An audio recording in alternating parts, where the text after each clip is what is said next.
Aujourd'hui, je n'ai même pas envie de Rolanda Batras naïe. Conduite naïe, il y a un modèle te ponanga. Et là, non, c'est pélaté parce que il ment beaucoup. Il ment beaucoup. Un artiste n'est pas comme ça. Un artiste est un bon. Tu sais, obi que vous avez balé qui nasima, Rolanda loko nayo. Azolinga ko koma froid na ba master na eto bazala na bango. J'étais choqué de voir que c'est Léo qui lui reproche. Parce que maturité et contact. Rose à mon colo, mais tu n'es pas mature. À préparer en bien parce que réussite ma société. L'intelligence ne peut pas jouer dans le stade. Katiwana, Kotoni Sawana, stratégie, marketing, il y a solo. Nous sommes des musiciens au babimi na famille wenge bakabana. Koya bota même été. Abota kankoy. Fini le stress. Nakatia États-Unis. Restons chez Lisa Loboko. Pona kolia biloko kitoko. Repas yaban Africa. Communauté congolaise. Communauté africaine.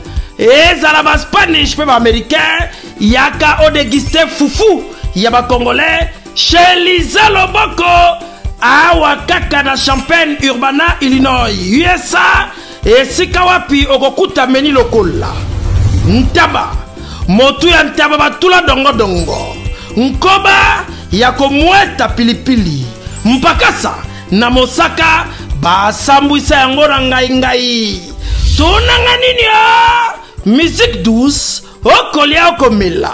Kasi. Kobosa te. Karaoke. Détente. Peb activité ya ndenge na ndenge. Mama Lisa. Mufinuku ya États-Unis. Apesi bilengi na kati ya Champagne. Awa. Yaga olia madesu. Batula mabumu ya ngombe ya sexy. Awa nde pa bilengi elali. Stress na États-Unis. Abu o. Pia. Kania. Oyoki. Omoni. O comprendre. Simba Kanga pe bombake. Adresse na biso ezali se moko. 208 West Griggs Street, Urbana, Illinois, 61 801 Lisa Loboko. Mufinuku ya États-Unis. Nzambe ya makusa.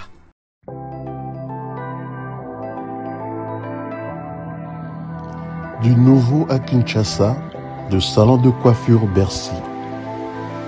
Le salon de coiffure Bercy dispose d'une équipe de coiffeurs professionnels formés par des experts pour répondre à vos besoins, quel que soit votre style de coiffure. Salon Bercy, le boulevard de Stars. Dans notre clip, on a les réseaux sociaux, on a Salon Bercy. Donc voilà, merci. Salon Bercy réveille la beauté qui sommeille en vous. Salon Bercy, la machine à beauté. Salon de coiffure Bercy, banano so bauti mikili bayara awa en tout cas ndenge kaka ezaka na Londres ndenge pe awa ezali matériel auto sala ba kote kuna na Londres yango pe to sala kote. Salon élégant et vous dispense des conseils capillaires individualisés afin de vous aider dans le choix d'une nouvelle coupe de cheveux, tout en respectant votre style et votre personnalité.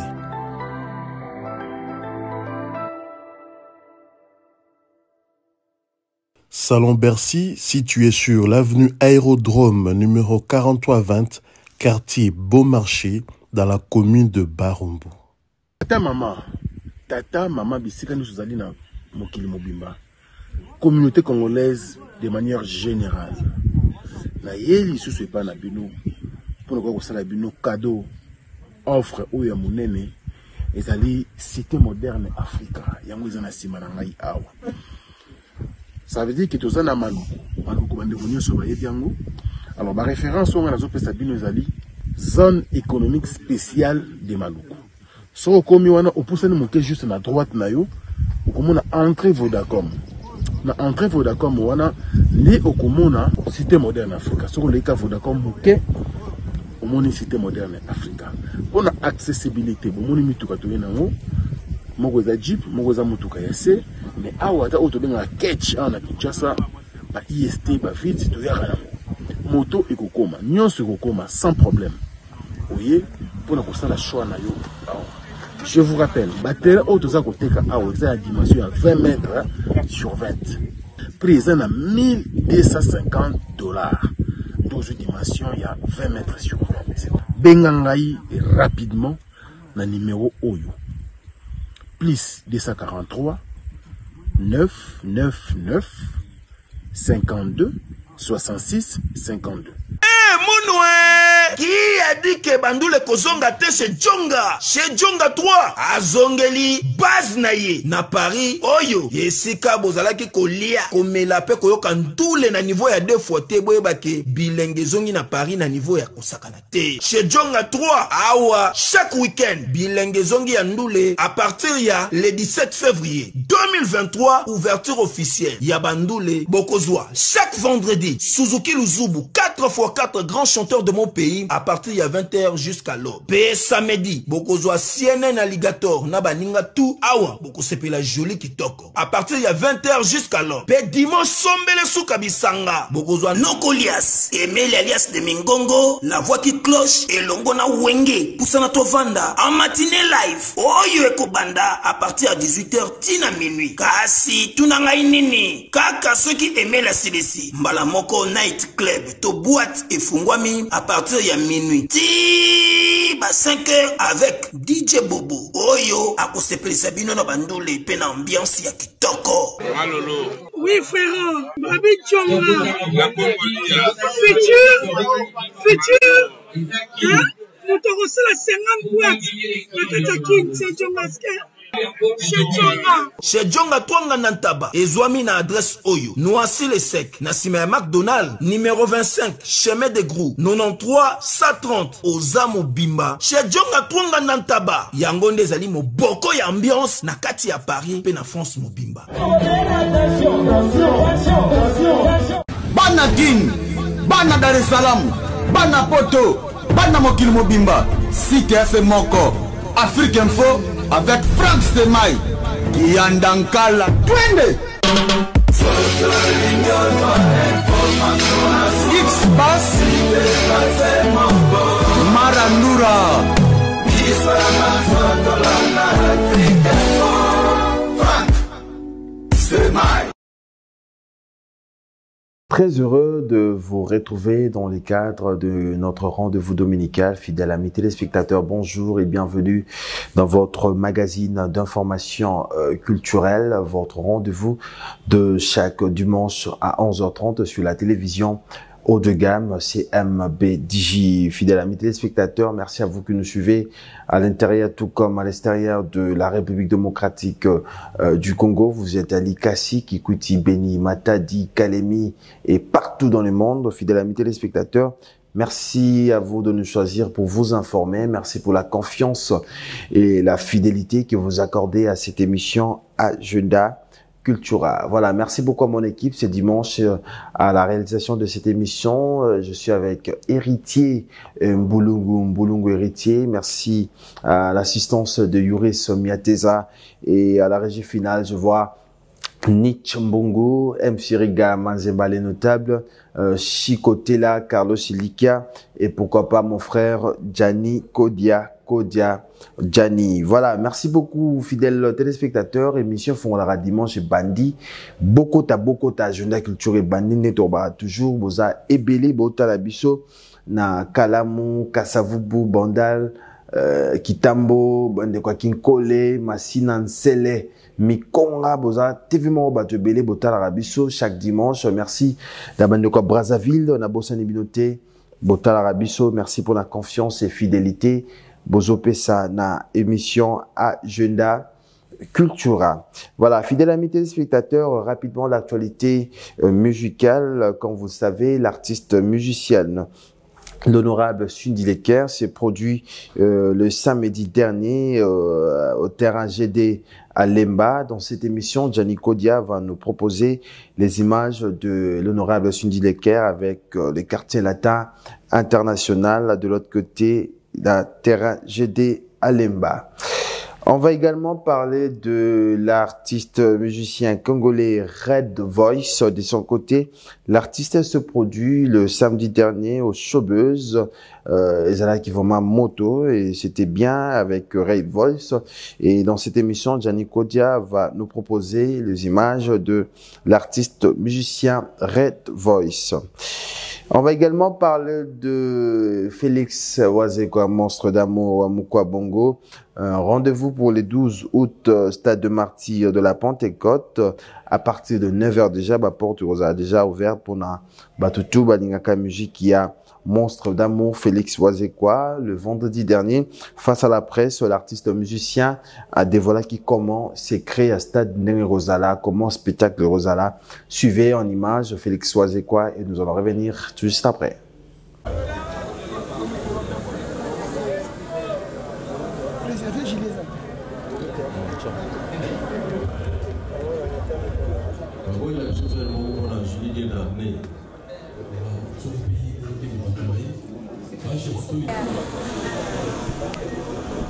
Fait rigolo, ce qui concerne le 24 dans stade. Tu veux qui peut la brasa? Roga P, ce qui concerne le 24. Fait la salle guinée. D'abord, l'eau est les Kanaki, Bagolo, Bapungu Finga, oui bien, Bapungu Finga, Roga. Est-ce que Roga a été la première affaire? Les alignés, Bagolo, on est passé qui va me les bailler. Voilà. Alors, l'eau, il peut y Roga, autour de la question qui vous avez un problème. Jamais tous allons un problème d'affaires. Jamais.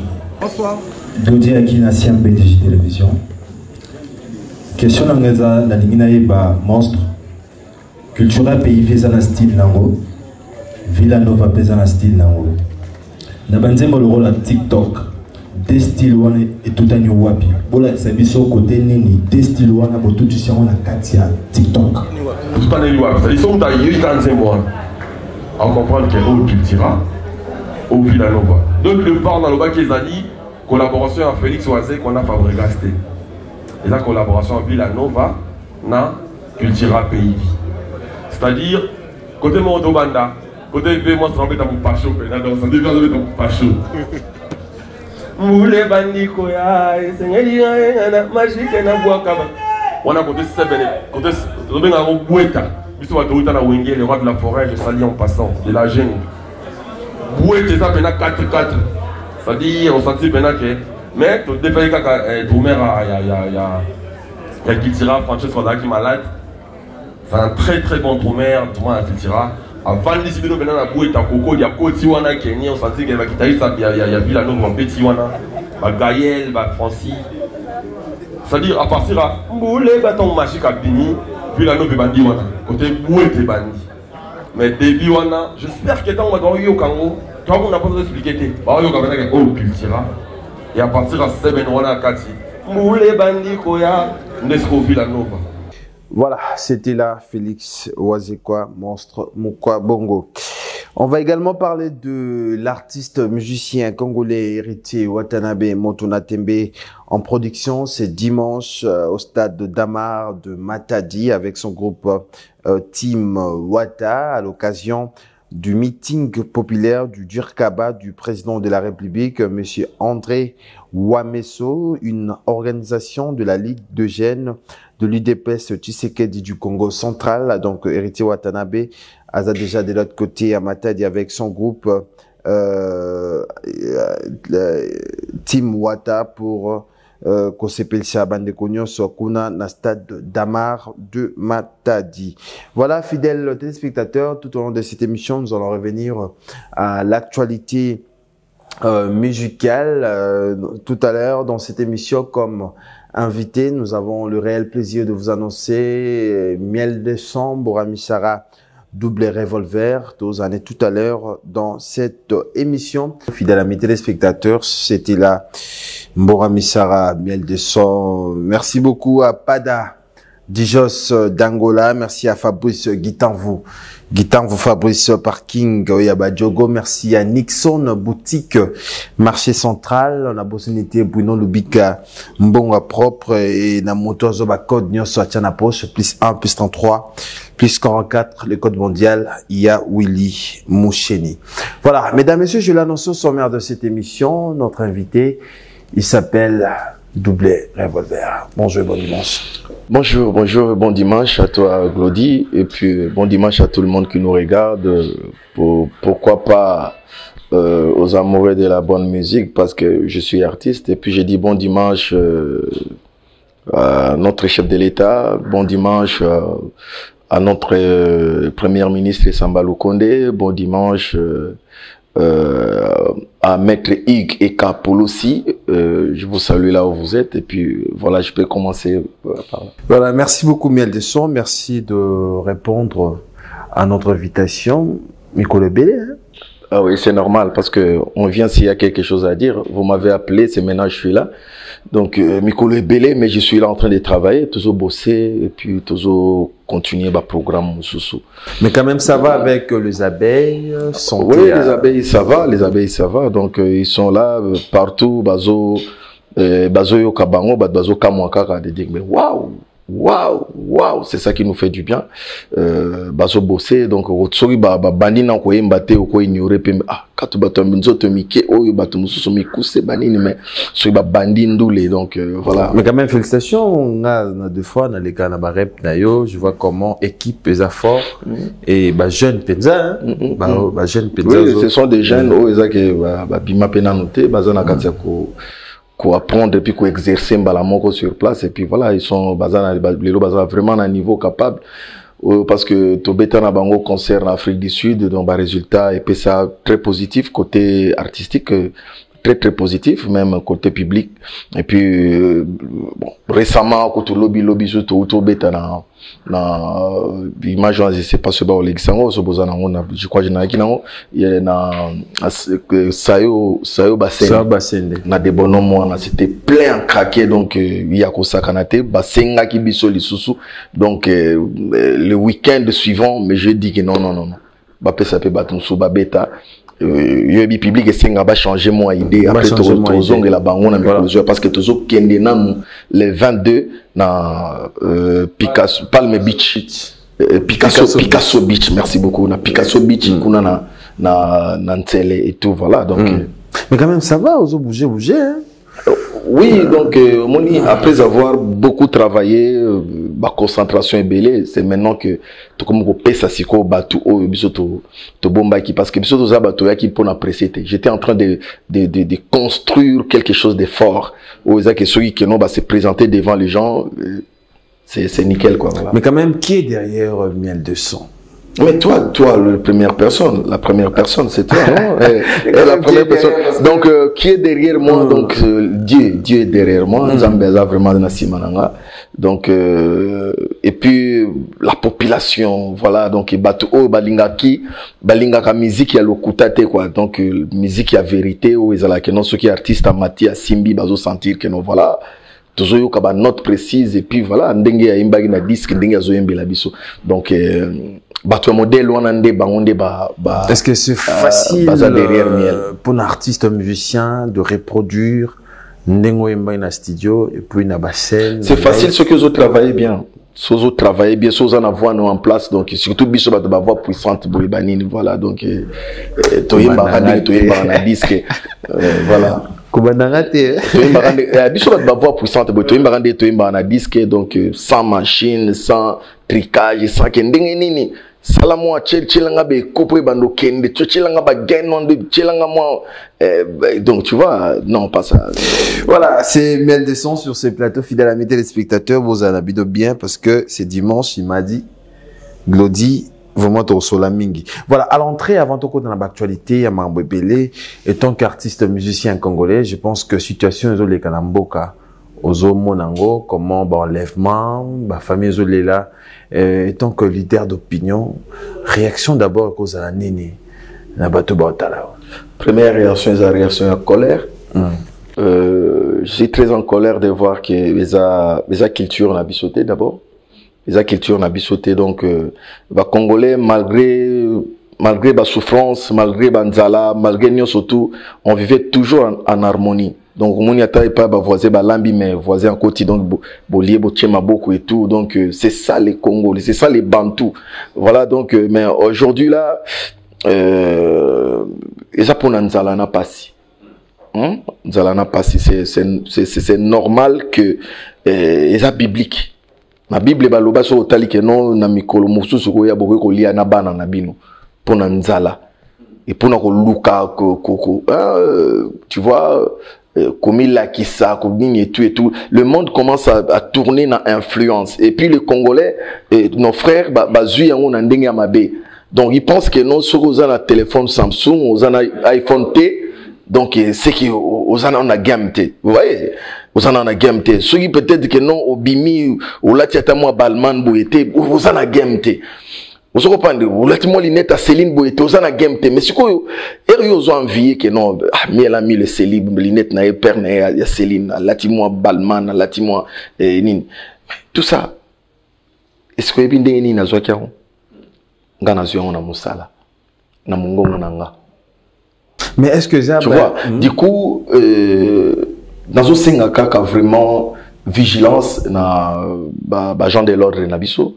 Et puis parce que moi ni réseau a bongo soge koti ezalaka mingi en complicité na batomine ezalaka n'importe qui ta osala ba réseau modèle wana, mais nzambe opinir bango. En commençant par la tête, mutuaza la tête na bango makambo wana tout.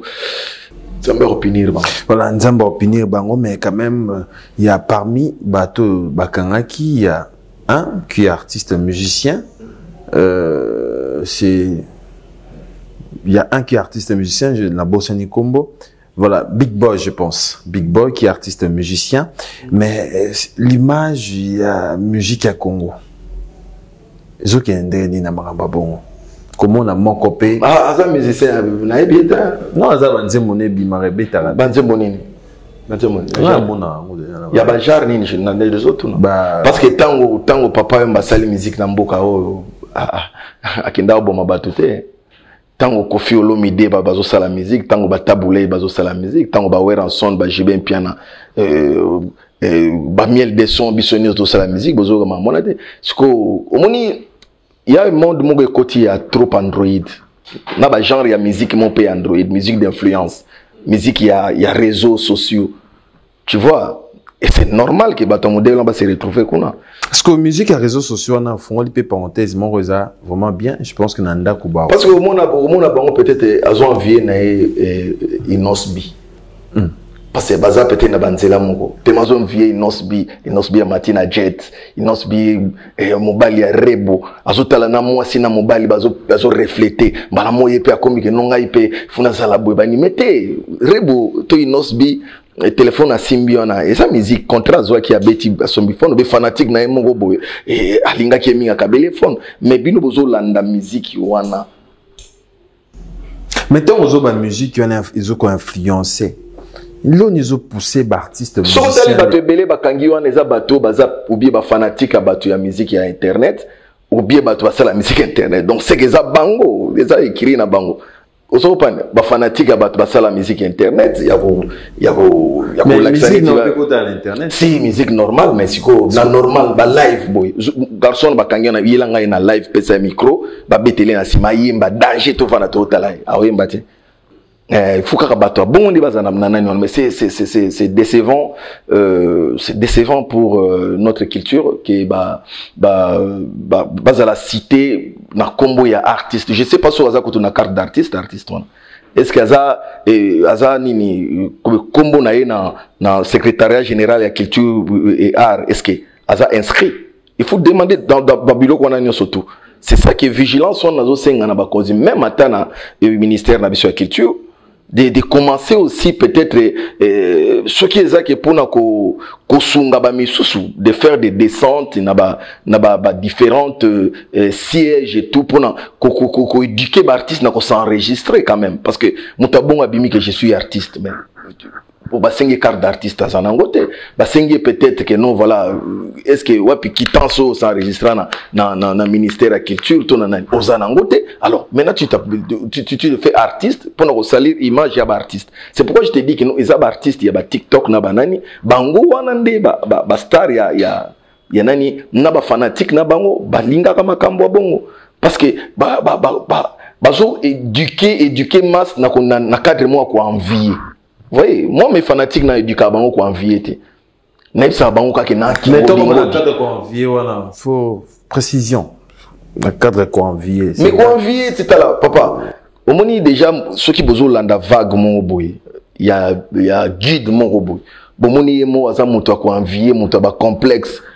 Ozo pan mutaba complexe ako kima mbangu amoni mutu mo kuna pia kato kangaka photo yo siko ko na ba idée wana mbala mo eri yo za fan na ye okumpe na ba idée wana ngafuna kanga photo ka na immeuble asika bakangi wana fuba mona ke na iPhone 13 Pro et se comprendre. Nous devons éduquer notre masse que notre beau pays Congo tozana ba difficulté pour l'instant. Alors population na biso il faut pas s'adapter na rythme ya pays et puis na rythme ya bozui et ça n'est là où mon atala qui internet bazolo baki non c'était je sais pas si c'est permis autant sans mon kondi parce qu'il est pas de chez vous mais azolo baki mon moko papa ne maman était kaka mapa papa ne sala raté abeta ka dame na coin to abeta carte mbongo na nani mais uzana iPhone 13 ozotanga $1000 yo pour sala raté l'influence. L'influence. C'est ça qui tue. Peut-être que aux qui chance, aux qui mobile mon andela moi bien, à Kabelo nanyona. Mais ça les là un gros projet. Bomba un gros ponayo. OK na ngona nani ko like ça bon petit terre non mosu ya quartier attaque. C'est na ngondi on dit à koma boy. Aluki o initié. Initiation nous initié initiative bozo kende na et zanzo kande peut-être ya ko kidnapper batu. Moninga yo za bopona zo mbongo sala na taxi va na ciment yo ndenge za boye obando sa tonton moso akotika boye sala boti fungu mbama ba obende koto amoni pe basali nani wana bakei bebu bakangi mutu peut-être yé petit wana batindi ye mutu akezo mbongo na M-Pesa wana obanani etu aipe bo moniko $5000 tozu na famille de banque totiki yo zo $1000 ngo banini tout petit à son iPhone. Donc il vit na influence wana. Voilà, merci beaucoup Miel de Son, on a parmi ma meilleure voix et à Mboka na biso, c'est-à-dire ceux qui ba tie ba voix oyo, les autres qui ne bien, au mbadwaye mbara bien aux ali. Mais les lots Miel de Son, tout le monde a ba kulu tout ba sala musique, ba pepe calé, ba papa ou Mbappé à son âme, ba tika ba empreinte pe ba tika ba école na bango. C'est-à-dire ceux qui mutazo yemba au monde a wana papa ou Mbappé yemba. Mais les lots la génération na bino. Est-ce que tout le monde a un bateau, il y a une empreinte pesée dans le bateau, il y a une école au bateau, ça dans la génération? Oui, hein? Oui, parce que. Ah non, parce que je n'ai pas sur la génération. Parce que j'ai redit à Missy déjà à l'école. Au moment que sur Talibien a témoignage, que J3 Mimbongo, quand il chantait, il disait que non, voilà, j'ai redit.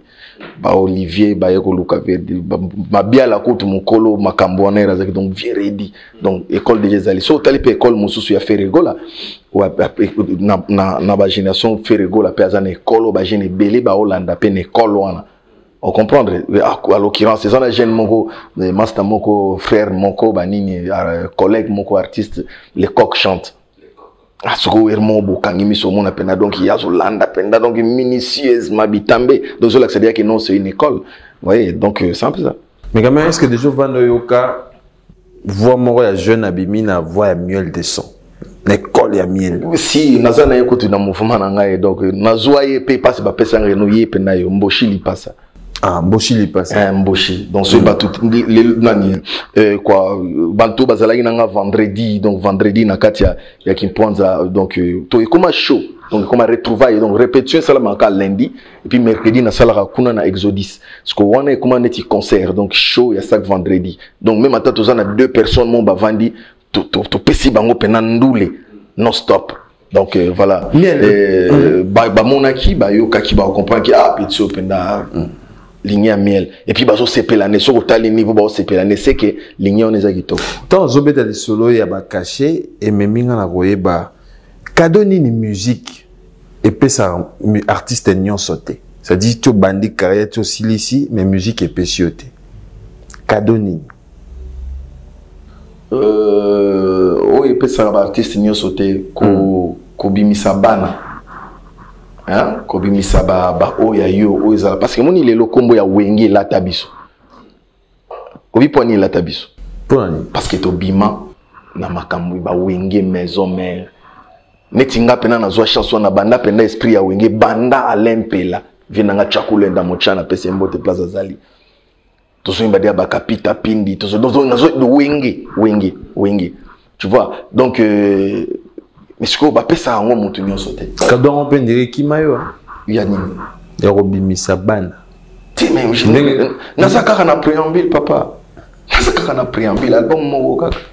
Osez la combien d'albums pour ça. Na éviter et za nango. Ils ont dépendre pena bana oyo des bazo qualité des bazo za la oya ko za la pe fort na temps comprendre qui bien donc il peut faire donc et puis ils appellent bah destin moto na moto mais après mes hommes un musicien ni oyebi ka bimisa bana o appelle ça ora bakoko Fabrigas a bimisa bana oui Fabrigas a bimisa bana nani sus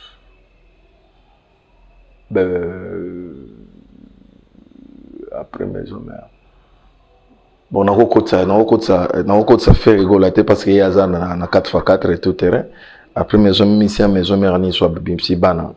Non, mais toi na chanson na les fabriquer c'est les bomuneza bien bimsi bana c'est bon. Obi les bomuneza bien bimsi bana c'est bon. Les bomuneza bien bimsi bana. Bimsi bana donc faut en les bouma bien na les bouma mabe. Là ils a place maintenant au côté na lobika on les a expression. Okay. Azape moi cité pour na lobika libomuna eza bien abimisi bana malgré bana mususu bazaba bana on peut-être kinda ko luka bana epa ya nganga ko bakoma ko balukela yebo na ebite ah musique si natala na émission ndinga zo lela pona bana na mususu donc et puis bisope quand même bisope ba papa kolo tout mona ngo tozoye ba que non voilà peut-être parce que mon examen neti bana mba musu na mama bota tibaluka bango pe na we pa banganga bien de son aujourd'hui musique na biso bino ba leader bo souffrir na nini bo souffrir ni zo kembisa bino ba patron ba entreprise na linga ko condamner te ba artiste mususu bazana biso tonine donc za situation ya obotozo vivre na ngona mboka na culture na biso donc je peux pas surtout na côté na cause la te qui nam c'est martelé à koloba que non voilà non mais et là on a aussi un kana ba jeune ezala que non moni ti biso moi personnellement j'ai fait presque 13 ans avec les rois de la forêt. Tu vois, donc 13 ans, il y a patience. Et puis, ça m'a aidé à bénéficier, on a bénéficier. Tu vois un peu. Na 2 ans, à côté mouvement, je crois pas que je pouvais réaliser tout ça. Tu vois, donc c'est pourquoi j'ai fait 13 ans avec lui et puis j'ai bénéficié ce que je peux. Voilà. Est-ce que tu trouves que Bato Bazoya, na ba orchestre na bino bana ba patience au bino bozaki na moté? Non, baza et belé te na ba patience on a au biso toza non parce que biso toza ba patience na biso zala qui a envie de devenir star, envie de devenir ce que nous sommes aujourd'hui, que on va n'a pas les Glodia Zolbakno ya que émission et puis ya vandi boblinga bo bande émission banana ti régie pena ba sengi pe ba moniki artiste azana retard moi muke parce que na commis moi retard ni émission na. On comprend, c'est ce que nous on a bénéficié aujourd'hui. Les lois que nous mutumussu ako yeba elongi ya miel bien te mais kombo wana so ba c'est miel de son mbala moko azanango Vous comprenez? Donc, yango ne pesa biso que non les lots ba payate na mboka nyoso tokendaka to salaka peut-être comme on a 2-3 personnes moko ba yé bazana ba accompagner donc bala moko ba PCP. Donc c'est ça, biloko belé za tozwaka na makambo wana mais ba jeune belé les lots baza apprécier, yango na zo musique ya Android, musique ya nini tout donc a convier ka munika masana betaki ba ko motel asali combien de vie. Nous avons peut-être payé Alexa qui carte banini mo ba vi mo boye mati regardez ça benga pe funa ko makapo.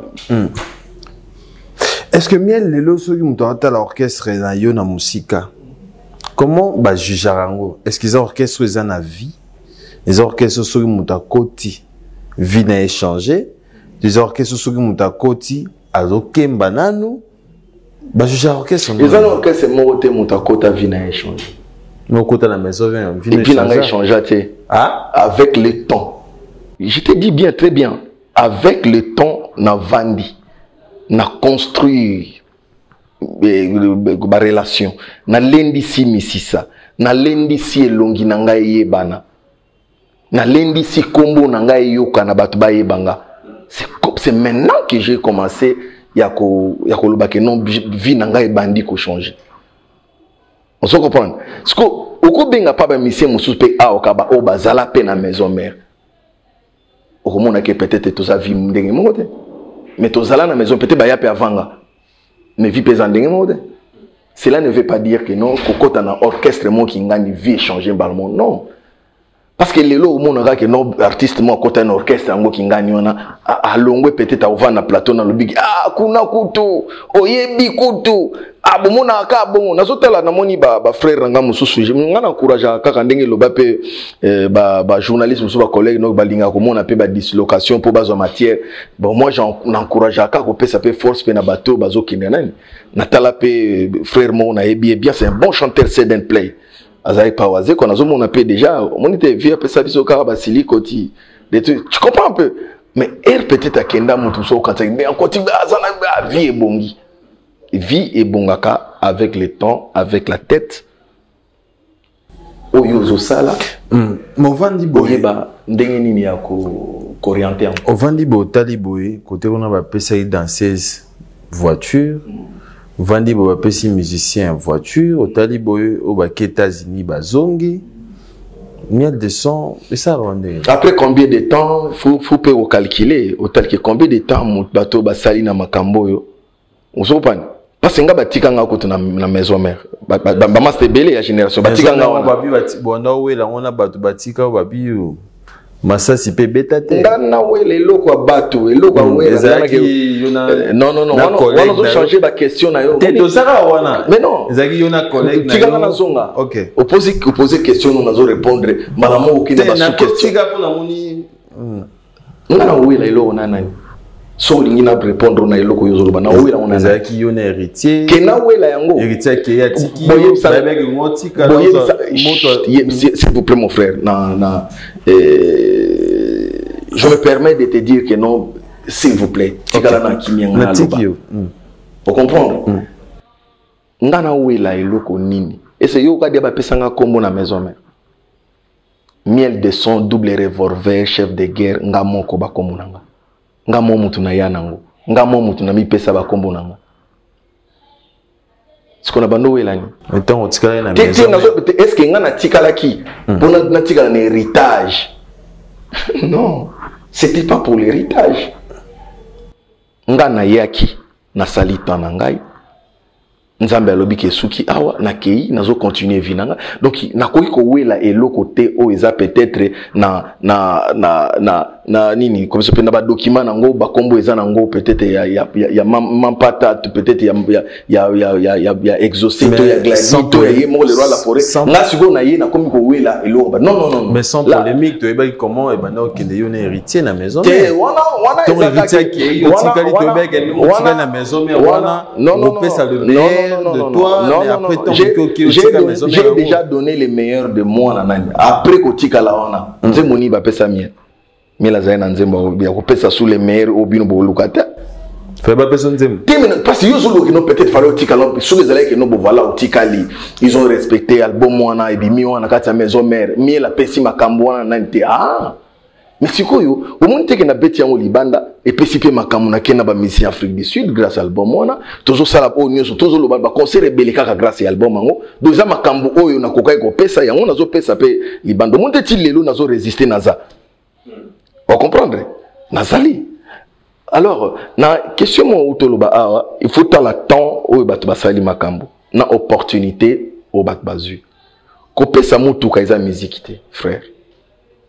Peut-être, il faut savoir que non, banani mususwana, ba komi na niveau mongo que non, ba komo zela ba on a ba stade de France, ba so beta ba stade de martyrs, ba plein à craquer, ba net tout mona qui a fait rigolo awa na banini et tout, musique ya bien, ba wana ndesi ko ba discussion na nga o na ko vandela yango wana. Frère, peut-être aux contrat mo ya mo mbongo ebele, moté me fongwa me hotel qui ba pesa un contrat 50 000, so kati mo 20 000, au sombi ata mo 3 voitures. Et ça m'a bé.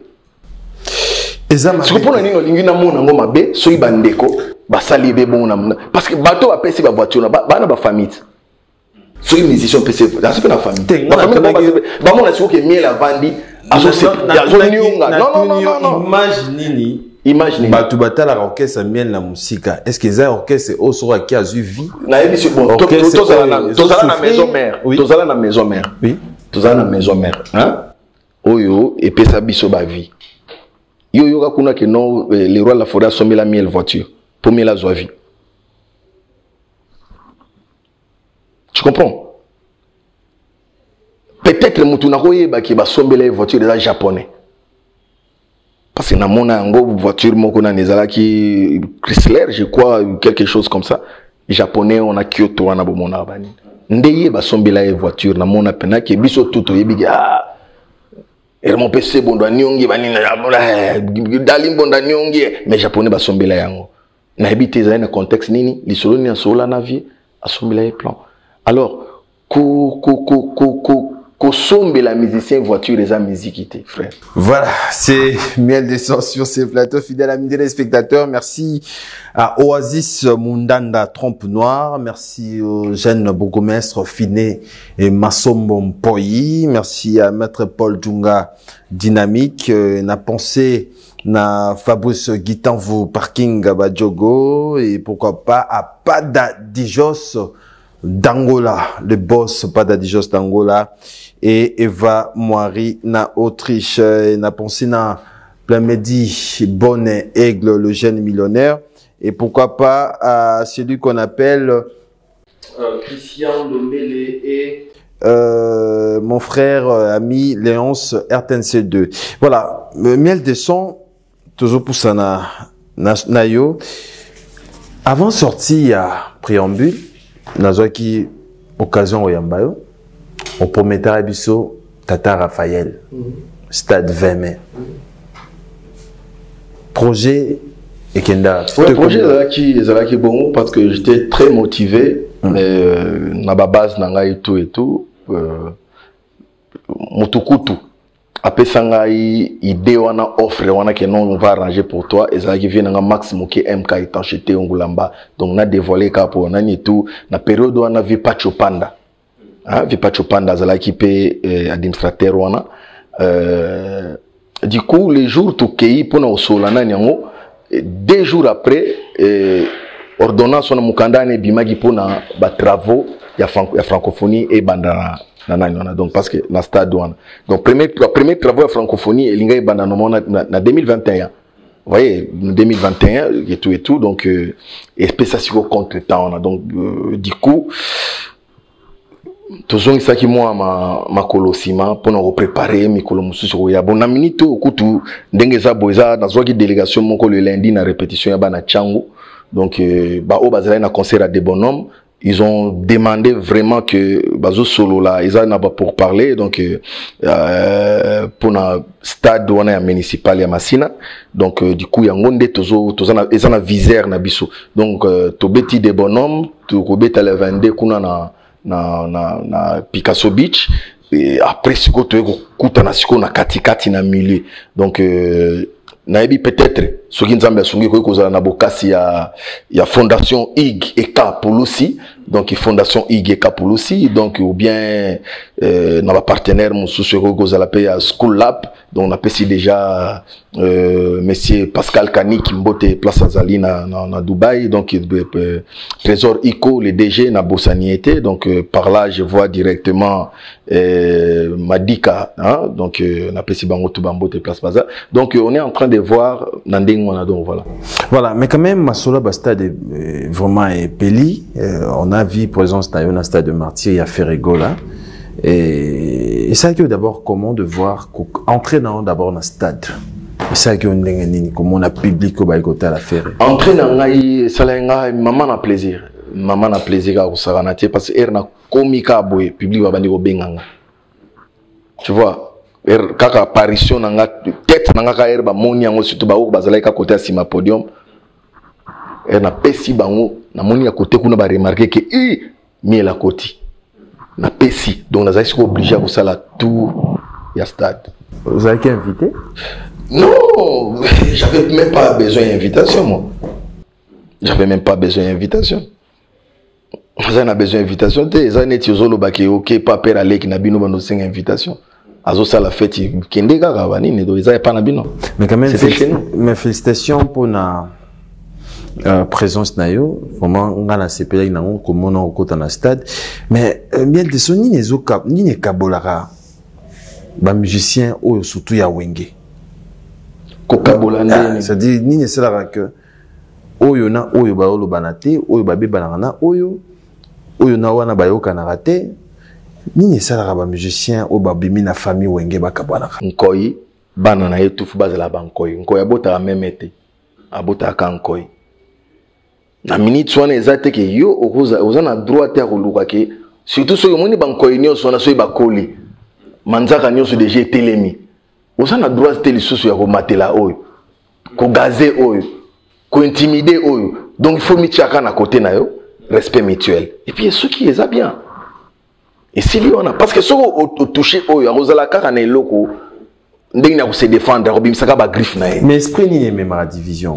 donc il y a pas de division il y a pas de division qui est complexe et ça kana ba complexe ba tout bana ba complexe na bango o bazo vivre nango na igara baninga mususu on comprend donc il complexe on ande muté sala ke no mona neti ke so na toucher awe ke na on no toucher boy ba vanisi on no mzela na nuko OK na on bango bon de vendre eleki vous comprenez c'est un peu ça.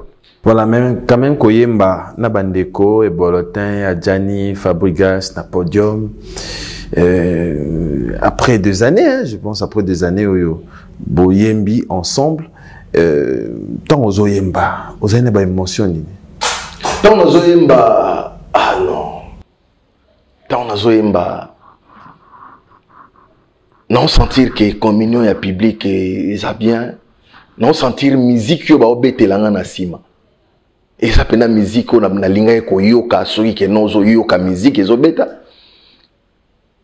On se comprendre. Donc son eza bien, micro eza bien, retour eza bien.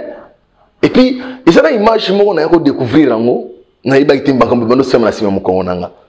Donc de erga na zo ke na ocha empower les padres sepeli fort a bouger Fabrice de tala. Ya linga ka bongo. Donc neti bande ko na to ba comprendre ndinga na linga donc ngati ko na lata makila ya show parce que ngana ye balobi miel de son na yaki ona ba moko era monisko retour à public donc c'était plaisir moko ezala ki ona ko comprendre te ezala ki maman na sentiment ya osaranate plaisir à osaranate ko kozala bongo na kulutu donc il perd aller qui na biso quoi parce que photo mesana ngo parce que ba te belé ba ignorer trop yango ozo comprendre donc yango moni que non ba goloa tout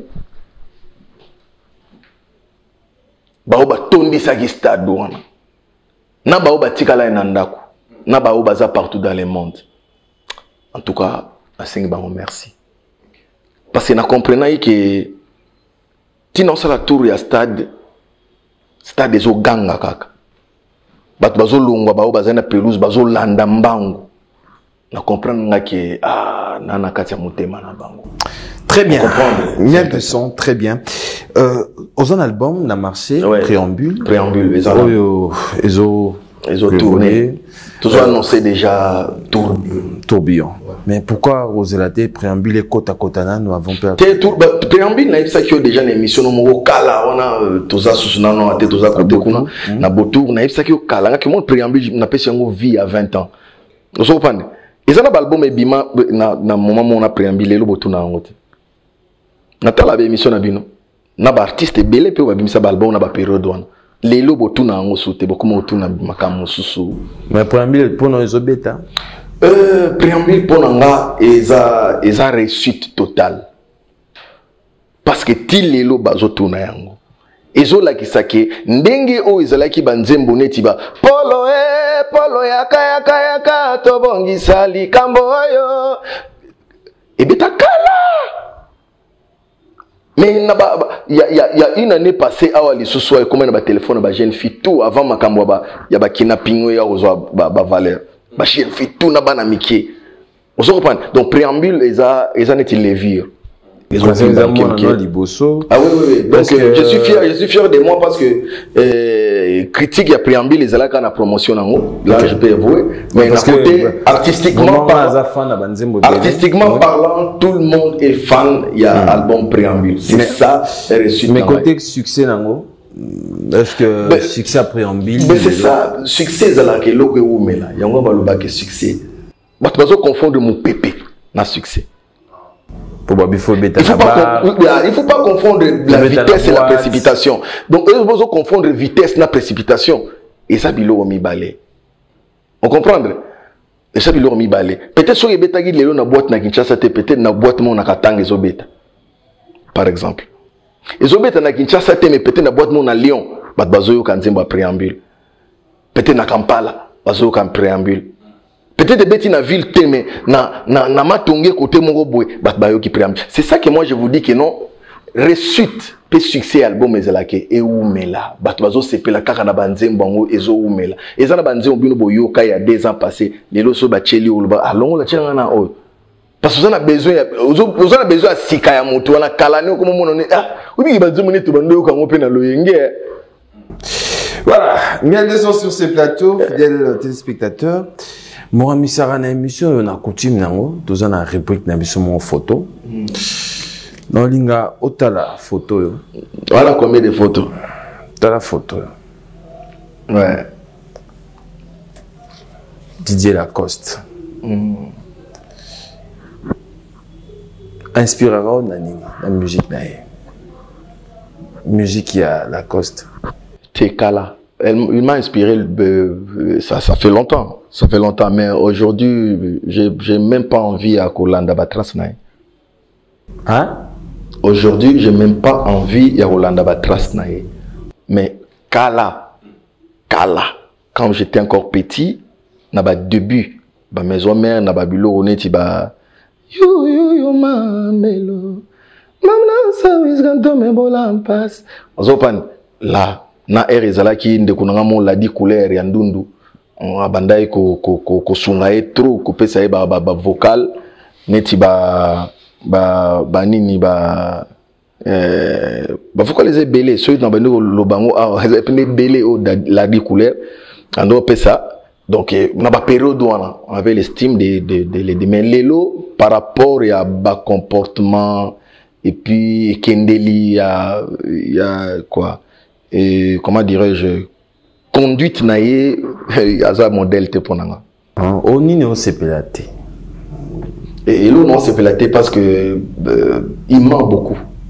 Il ment beaucoup. Un artiste n'est pas comme ça. Artiste c'est la bonne. Tu sais obi que ba leki nasima ba Rolanda lokolo na yo. Il ment beaucoup. Mais quand même beaucoup. Faut quand même. Il ment beaucoup. Et puis azolinga ko comme froide na ba master na eto bazala na bango. J'étais choqué de voir que c'est Léo qui lui reproche. Bon, c'est Léo qui reproche Lacoste. Non, c'est Léo, Azalaki. Lacoste, il y a un hit. Vrai, c'est Léo, parce que maintenant, on a un salon, Azalaki boy. On s'en parle, Azalaki nati boy. C'est Léo Kolongo, qu'on a pu à côté par Lacoste, Badame, Mamade, Sunani, Nadendon, tout, Bani. Vous comprenez? Mais natala na confrère na bino nani Willy Kayembe na moni ndenge sele yo azo. Je me suis dit pourquoi mon frère il est comme ça. Mais si natala émission mon papi Mboma, il ment na télé. Il ment na télé. Et ça n'est pas un caméraman, il y a un caméraman, ngana vandi awa peut-être na komi ko koso na caméra moko mais Nikon na palais mais yang beza nani beza déjà il y en a des ali obi bo yebsanga no Nikon nango efungwa malaka bouton nango za ezali na ebisio yebsa ta na palais batina ta photo nango totala. Mais quand même, yo, aux IP chance, on a aux Anaïdio, Fana Papa na Oueranson, avec Didier Lacoste, et Oueranson na Idiofa, Binomisa Tuboza qui sur place, Oueranson a Pesa qui est pouvoir, ya Rossal Empire Oueransonique, qu'au 5 ça, bananion sur maison mère. Je pense, yo boza, parmi les artistes à Liboso, bah, déjà, na 4 projet, pour aux na Idiofa. Non, na rosa na projet, on a théorisé ba projet, moko. Moi, je suis intellectuel. Mais Zagina idiot, moi, je suis intello. Mon père, mon fait papa la miel, que son âme repose en paix. Il a eu son temps, il y a qu'au coincé, tanga bien chic et puis n'a comprendre qu'est-ce que je peux faire dans l'avenir. Vous voyez, les lots, ceux qui par exemple appellent singa et l'eau comme bon, n'a le baka appelle ça qui. Attitude ni funa comme un. On te dit aujourd'hui que Glody, à partir de l'élo na CMB, Yozaneti, quoi, le numéro 1, na katia CMB tout. Attitude ni faut comment non? Il faut comment attitude, il y a qu'on rassembler, il y a humiliation. D'abord, au mi kiti sinon na se ya bato wana nyonso ba pesiona na bango. Pour ça la nini, ozwa confiance na bango. C'est comme ça qu'on appelle un leader. Leader, o ezaki no ba pesio eloko pour na chantage. Directement, tu vas même pas arriver à t'en l'inzaka ya idée à projet yozanango parce que ekosimba te ato sali magie parce que maturité et contact. Rosa mukolo mais tu n'es pas mature. Tu comprends? Aujourd'hui, ceux par exemple, ça tombe parce que makamone ezanango ba histoire. Au moins makoma ba kombo oyo ezo échouer c'est ba trop. Tout le monde par exemple en ba pesi kombo muto meki stade mfuilu pesi kombo muto meki stade mfuilu kaba kombo bazo kinango pona ba vous comprenez mais ce qui vraiment est que ozui kombo o c'est pas ozui patience pe ya kombo yango o se considérer peneti kombo yango wana ezoloba mutu na yo ezo sala na niveau ya kombo wana tu vas pas faire des bêtises frère les lozo yebsanga makambo ya kosangisa to kosala na nyona eza facilité na ndeko nanga pour sangisa parce que lelo moi j'étais sûr ya komona que le seul moto akoye kotikala na ye ba osola bien ezaka seleo mais aujourd'hui asali concert na na masina a invité héritier na mon héritier pe akete c'est que et si vous comprenez un peu yaya à comprendre était komicha ki yaya na ye. Donc, il y a un makambo na zolo balo ba pesa ki basala ngaku nazalaki nanga te. Voilà, photo souka Félix Oazekwa. Le 12 août, stade de Martyr. Oui, mais veille à préparer en kaka to pesi pe force nae à préparer en bien parce que reçu eza ma CCT, reçu eza préparation. Et puis, il y a une stratégie il faut être en place parce que l'intelligence ne peut pas jouer dans le stade. Parce que l'intelligence est jouée dans le stade, mais les professeurs ne sont pas côté dans le stade, la télé, mais ils ont pris sa cour, plein de gens dans le stade.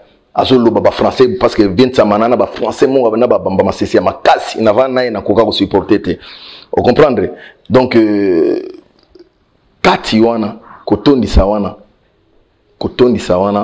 eza stratégie marketing ya solo et puis mise en place ezala organisation ezala bien donc en tout cas eza bien parce que musique nabiso à un certain moment il a là moi moqué par rapport à poto eza sauté moto comment est souci mais voilà. On presque tout et comme on a gloire à Dieu en tout cas voilà. Bonne chance. Merci beaucoup. C'était la miel de son sur ces plateaux. Fidèles amis téléspectateurs. Merci à Staro.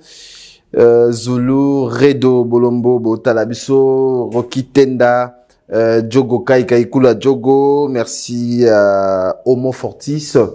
Vraiment, mieux comme na Soukanayo, rendez-vous à chaque mardi na place qui non, lundi, à partir de 10h, 16h, na la kawana pour la répétition.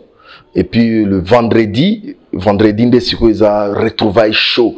Donc ils ont un concert, mini-concert. Donc il y a chaque vendredi, il y a un Natalinga qui non, malgré les difficultés, ils ont tout dollar peut comme cher, donc 25 000. Donc na tchekaka, 5 000 francs pour la participation. Parce que c'est VIP, donc ils sont trop ouverte pour pour éviter le débordement et tout. Voilà, on a évité quelques salutations, Batbalando dimanche à l'édor. Oui, par là, je vois déjà, donc, Maître Ig et K. Pouloussi. Donc, la bonne sanité, le juridique Papi Labila. Hein, le juridique Papi Labila, Tony Labila, donc je vous salue là où vous êtes, le sénateur Sacré L'Enfel, hein, donc Ntsudiangombe, idiot Ntsudiangombe Sacré L'Enfel, la Pessimbote, l'honorable Freddy L'Enfel, il y avait Yaya Baleki, monsieur Pascal Kaniki, School Lab, Balobi qui ozala mwana mobola, okokipe kotanga ndenge moko na mwana ministre, donc toujours kaka na cadre ya School Lab, donc le DG Trésor Iko, je vous salue là où vous êtes, l'archidani komoto pamba mais pamba te, donc place Kimpoanza tala mutape sa biso place ya bien bon, donc mon vieux Max Moké MK t'acheter malgré les lots na oti ko dévoiler banini, donc Ongulamba, donc mon ami Piro Kibari, donc mon ami Piro Kibari, je vous salue. Par là je vois encore Chris Ramses King, Dr Chico, le maître Dodondondo, hein, le maître Dadou Boto, donc cabinet Pouloussi Mobimba na Pesibino Ambote, le DG Richard Majeko, hein, il y a Beton Mwangisa en direct des États-Unis, donc brasserie Kinshasa Beka.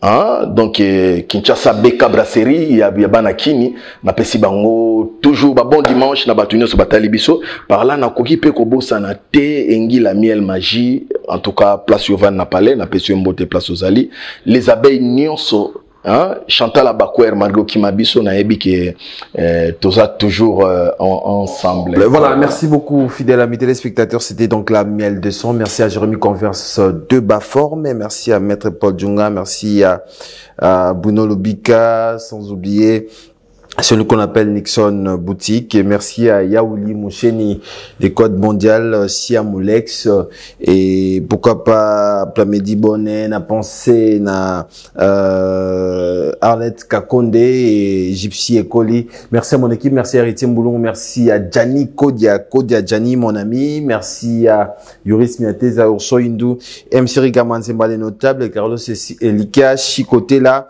Nich Mbungu, MC Riga. On se retrouve déjà demain lundi à 13h05 pour la rediffusion et les samedis à 16h et le dimanche prochain pour un nouveau numéro de Agenda Cultura. Merci. Fini le stress.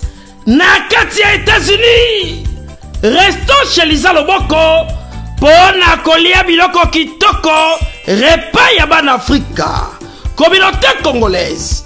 Communauté africaine, et Zalaba Spanish, même américain, Yaka Odegiste Foufou, Yaba Congolais, chez Lisa Loboko, Awakaka na Champaign, Urbana, Illinois, USA, et Sikawapi, Ogokuta Meni Lokola.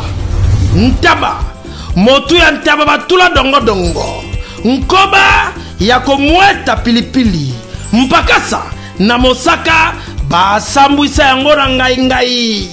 Tonanga nini ya musique douce okolia okomela kasi kobosarate karaoke détente peb activité ya ndenge na ndenge Mama Lisa mufinuku ya États-Unis apesi bilengi na kati ya Champagne yaya awa yaka olia madesu batula mabumu ya ngombe ya sexy awa nde epai bilengi elali stress na États-Unis abu o pia ayakania oyoki omoni o comprendre simba kanga pe bombake adresse na biso ezali se moko 208 West Grix Street, Urbana, Illinois, 61 801 Lisa Loboko, Mufinuku ya États-Unis. Nzambe Yamakusa.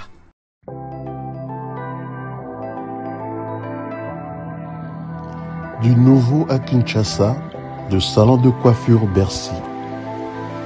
Le salon de coiffure Bercy dispose d'une équipe de coiffeurs professionnels formés par des experts pour répondre à vos besoins, quel que soit votre style de coiffure.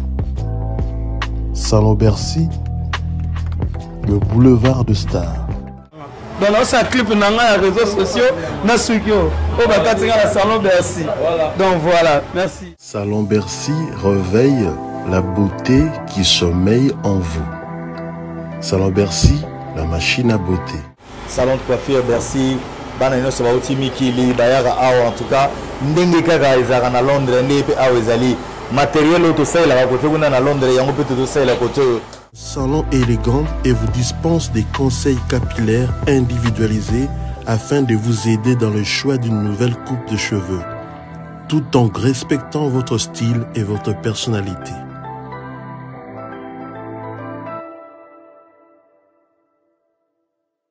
Salon Bercy, situé sur l'avenue Aérodrome numéro 4320, quartier Beaumarchais, dans la commune de Barumbu.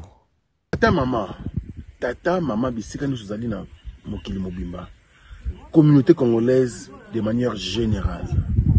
Na yeli sous pas na bino pour ko sala bino cadeau offre oya munene ezali cité moderne Africa yango ezana sima na ngai awa. Ça veut dire que tous en amanou bande venir sur ba yebiango. Alors ma référence on a zo pesa bino ezali zone économique spéciale de Maluku. So komi wana opusani moke juste na droite na yo okomona entrée Vodacom na entrée Vodacom wana ni okomona cité moderne Africa so leka Vodacom moke omoni cité moderne Africa pona accessibilité bomoni mituka to yenango moko za jeep moko za mutuka ya se mais awa ta auto benga catch na Kinshasa ba IST ba vite to yaka moto ekokoma nyonso ekokoma sans problème oye pona kosala choix na yo. Je vous rappelle, batterie auto koteka awa c'est la dimension à 20 mètres sur 20. Prix à 1250 $. Dans une dimension il y a 20 mètres sur 20. Bengangai rapidement na numéro Oyo. Plus 243 999 52 66 52.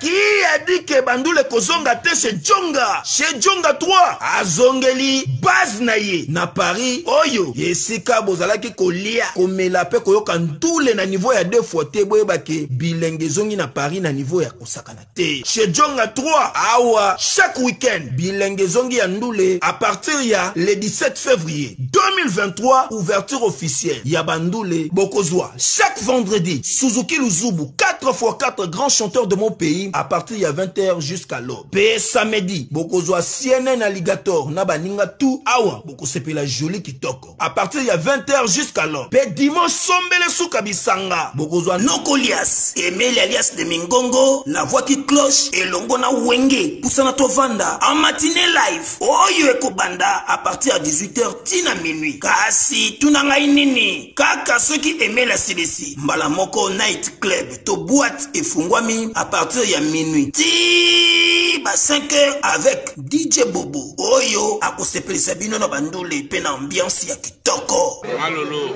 Oui frère, Babi Djonga. Futur. Hein? Nous te reçons la 50 boîtes. La Tatakin, c'est Djonga. Chez Djonga Twanga Nantaba, Ezwami na adresse Oyo, Noisy le Sec, Nassime McDonald, numéro 25, chemin de Grou, 93 130, Ozamo Bimba. Chez Djonga Twanga Nantaba, Yangonde Zali mo boko ya ambiance, na kati ya Paris, pe na France mo Bimba. Bana King, Bana Dar es Salaam, Bana Poto, Bana Mokil Mobimba, Site FM Moko, Afrique Info, avec Frank Stemai, Yandankala, Twende. X-Bass